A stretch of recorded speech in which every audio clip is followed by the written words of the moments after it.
other one behind.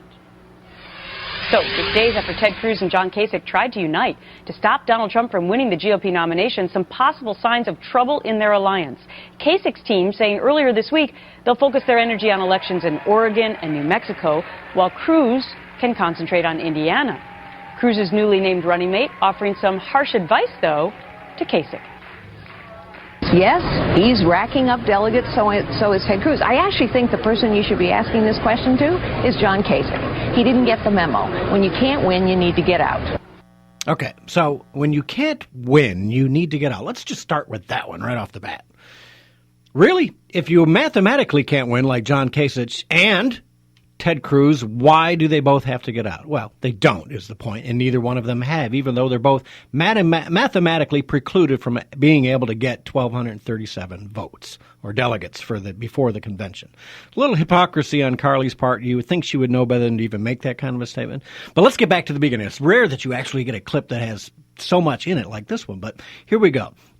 So you don't think Ted Cruz and his crew knew these rules about voting for the VP at the convention in July down in Cleveland? You don't think you think it was just a mistake on Ted's part? Not a chance, folks. Not a chance. This is a Ted Cruz maneuver to get some women vote, to get some headlines, to try and get Carly on board with him. And maybe Carly doesn't understand. But you know, for Cruz, it's a no-brainer. He's got nothing to lose. If he doesn't want Carly, he just goes behind the scenes, House of Cards style, and has people vote her off his ticket if she's going to be some kind of a drag on his general election, should he get it. I don't believe, frankly, that Ted Cruz is going to be able to win the primary, even on a second or third vote at this point. Donald Trump is now at, 1,002 delegates, putting him 235 away from the nomination. And it just doesn't make a lot of sense that Cruz would do this because, you know what? He's not a dumb guy. We all know Cruz. And if it came down to a Hillary or Cruz, listen, I'm still with you. I'll probably vote Cruz. If there's a third party to go for, that's a different story. But a Cruz or a Hillary, I know who I'm voting for. Don't trust either one of them, but I'm going to vote for the guy that I believe has the Constitution in his best interest. So I'm not knocking Cruz for that. We've said this all along. He was my number one guy for a little while, and since Iowa, I've really lost my flavor for Ted Cruz. I don't like the actions. I think he's taken on and done things that, you know what, the average politician would do. This is not what an outsider would do. I don't know. He just seems a little too inside. I don't like it, and he's lost me as a big supporter. And I think you guys that have listened to the show know that I gave Ted a lot of support in the beginning, absolutely a lot. So it's not that I hate Ted Cruz. I don't hate the man. He's not my number one choice. It's that simple.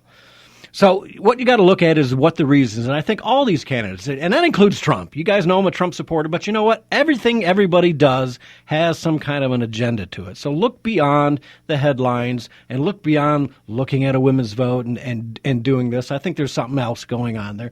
Oh, and there we go. See, we know the phone lines just light up when we talk Trump and Cruz. Ed from Ypsilanti, welcome aboard, Ed. Glad to have you call. Hey, I just want to know, is this the part where I'm supposed to tune you out and find something else on another channel? No, because you always call in and then give your side of the... And I always give it to you, don't I? Well, it just gets a little bit old. I mean, I really enjoyed the Hillary stuff you were talking about. And I really enjoyed, I listened to a recording of last week. I didn't get to listen live, but I really enjoyed listening about Geis and the school stuff. And yes, we disagree on Trump and Cruz, but my goodness, just all the time. Well, now you know how I feel about Hugh Hewitt in the morning. Oh, man. So there you go. I'm only 1 hour a week. Oh, good. There's something we can talk about. Let's talk about Hugh Hewitt. Maybe that's something we agree on. Wow, what an egotistical. Okay, well, I'm not the only one. But he's a big Cruz guy. You don't like Ted? You don't like oh, no, he's Switzerland. He's Switzerland. Yeah, no, not a chance. He is the biggest of Cruz supporters. Do you really take him as I've been getting a Cruz lean out of him. Yes, I have. But until then, I thought he was handling it pretty fair-minded. It's just, man, the guy never takes. I loved it when Mark Davis came on and we heard some caller input without being cut off after 10 seconds. Yeah, well, Mark was in rare form this week. I'm still listening. Even though I complain and say, I'm not going to listen to you in the morning, I'm still listening. Why wouldn't I? Because it's informative. It's still informative. Yes, it's informative. It is. I just don't like his delivery. I'm like you. I think he's a little too, if I have to hear his biography one more time about he's this, he's that, and whatever. I understand he's an educated guy and blah, blah, blah. But yes, I do learn something, so I force myself to listen. I just have to. But yeah, you know me, Ed. I think you and I are on the same page. I'm going to still vote for Cruz if it's a Hillary Cruz thing. I don't believe by any stretch of the imagination that he's going to win the primary. And if he did by some chance, despite my vote, he's still not going to win the general election. But have you made up your mind? If Trump's the guy, are you going in? If Trump's the guy, I still have a decision to make. Okay? I do. I feel that way. And let me reiterate, I am not convinced Trump will make the right decisions on SCOTUS still, which is the big deal. Okay? That's the biggest deal right there among many. And I am, once again, and I've felt this way for over a year now, not convinced that he would not be a strong man and actually a bane to the Constitution to the same degree as Hillary Clinton. Yeah, well, I am not convinced of that. Yeah, well, that's true. I don't hear him ever talk about limiting himself to the Constitution. Yeah, that's a fact. And the only thing that I don't worry about that, Ed, is the fact that I know Mitch McConnell and I know Paul Ryan have the guts to stand up against another Republican. They just don't have the guts to stand up to a Democrat. So I'm not worried about it because I know. Am I wrong? They can't stand up to Obama. They won't stand up to Hillary, but I know they'll stand up to Trump because they've shown all along they're standing up to Trump. Okay, and that begs the question, who's the one Republican candidate right now who has ticked off the establishment more than anybody else, so much because he caused that one establishment character to resign from his position as Speaker of the House? Well, I think that would be Ted Cruz. I think you're giving Ted a lot more credit than he deserves on that. I think the entire country was giving Mr. Boehner, who I've no friend of mine. He had some funny stuff to say this week, but I certainly and frankly, I don't know that having Boehner say what he did, and we're going to play that track in a few minutes. I don't know that him saying that hurts Cruz by any means, because I think Boehner is pretty hated across the country, Oh, yeah, that should be an endorsement. Well, so before I let you go, then let me ask you this. Allegedly, Trump is going to name his X number of people that he will consider for SCOTUS in the next couple of weeks here. If you are happy with those, I hadn't heard that. Yeah, he's supposed to be doing that. If you're happy with those picks, does that mean you'll be able to make your decision, yes or no, for supporting Trump? Yes. Okay. Yes, that's good. He's a nomination. My point is, I still don't think he's going to be the best nominee. If we can get Cruz, I think he'll be a better nominee. But I am not yet a never Trump. Yeah. Okay? Well, I'm the same with you. I know Ted Cruz is allegedly the most constitutional conservative guy, right? Agree, 100%. Some of the things he's done since Iowa make me believe that he's not all who he says he is, A. And B, he's not, if you can't win the primary, there's no way in hell you're going to win a general election. That's just common sense. There's just I don't care what those likability polls say, because Trump's got high unfavorable polls. So did Ronald Reagan back in the day. So it doesn't make any sense. Common sense is common sense. If you can't win a primary, there's no way you're going to win a general election. That's me, though. Okay. All right. Love you, man. You too, man. Later. Take care. Thanks. All right, let's take a call from Jane in Roseville. Jane, welcome to the show. Hey, Gary. How are you doing? Good. How are you? Where's Brandon? Brandon is probably out enjoying the weekend. He decides to take days off once in a while. He's got a life. Gary doesn't have a life. I spend all my time doing politics, right? No. Well, Gary, I'm just I've been listening to you the past week or two, or a few weeks anyways, and I've listened to you ongoing. Hey, Jane. Whenever I can. Jane, hold tight. Jane, hold tight. I'm going to pick you up after the break. We ran into the bottom of the break. Don't go anywhere. I'm going to bring you in right after the break, okay? Okay. Don't hang up. I want to hear what you got to say.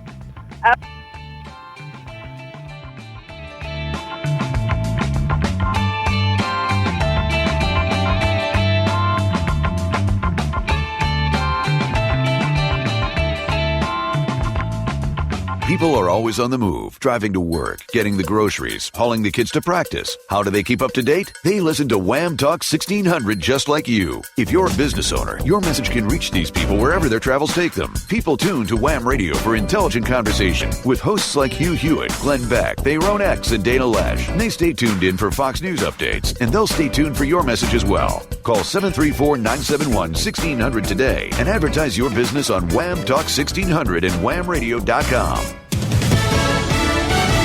Fox News Radio, I'm Lillian Wu. Republican presidential hopefuls vying for votes in California, where the state's GOP convention's being held in Burlingame. Donald Trump and John Kasich spoke there yesterday. Ted Cruz today.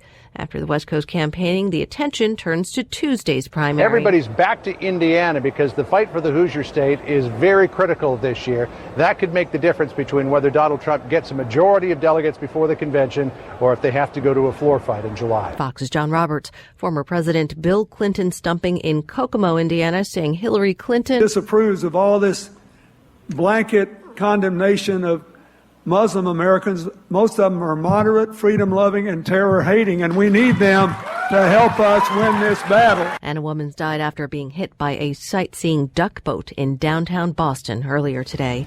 Fox News, we report. You decide.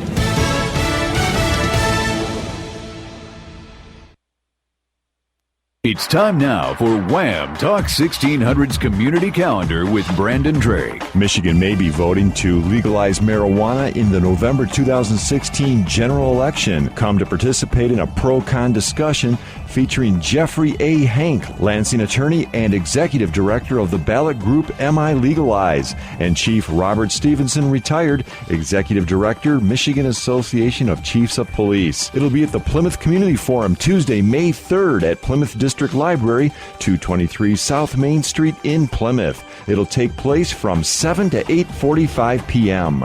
The Dawn Farm Education Series is designed to provide helpful information in place of the misinformation, secrecy, shame, and stigma that prevent people with addiction and their families from getting help and getting well. Cultivating Mindfulness to Support Recovery will be presented on Tuesday, May 17th.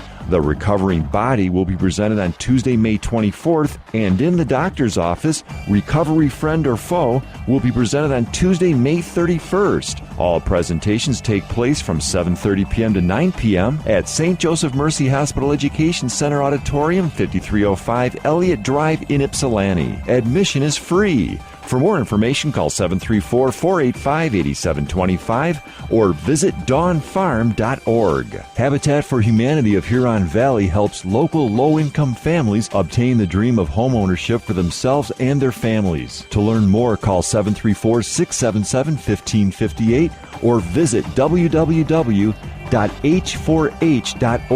That's H4H.org. You've been listening to the Wham Community Calendar. To have your event publicized, email community@whamradio.com or write to Brandon Drake, COWAAM, 4230 Packard Road, Ann Arbor, 48108.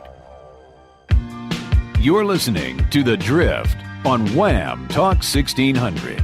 Join in the conversation at 734-822-1600. Now, back to your host, Gary Wellings. And welcome back. Thank you for tuning in to catch my drift. And before we get into the calls again, let's take care of a little sponsor this half hour. First National Bank of Howell, 734-449-7242. If you're in Genoa Township, Heartland, Howell, Whitmore Lake, Fowlerville, Brighton area, community banking is a must. And First National Bank of Howell is the place to do your banking. So give them a call at 734-449-7242, or you can go to the website, www.fnbh.com. And they're located, the branch closest to me, right at US 23 and 9 Mile, which is M36. Call Angie McFarland, 734-449-7242. Okay, we were talking about Trump and Cruz and everything else, and we've got a Jane on line 2. Jane, sorry for keeping you waiting. Go ahead, Jane. Okay, Gary. Thanks. I love your show, and I've been listening to it for a long time now. And several years ago, or a couple of years, I guess before the whole election started, you were on there talking with Brandon about elections and voting, talking about how, it's never a good idea to go for the third party. Yep. automatically giving your vote to one of the other parties. So when I just heard you a few minutes ago say, well,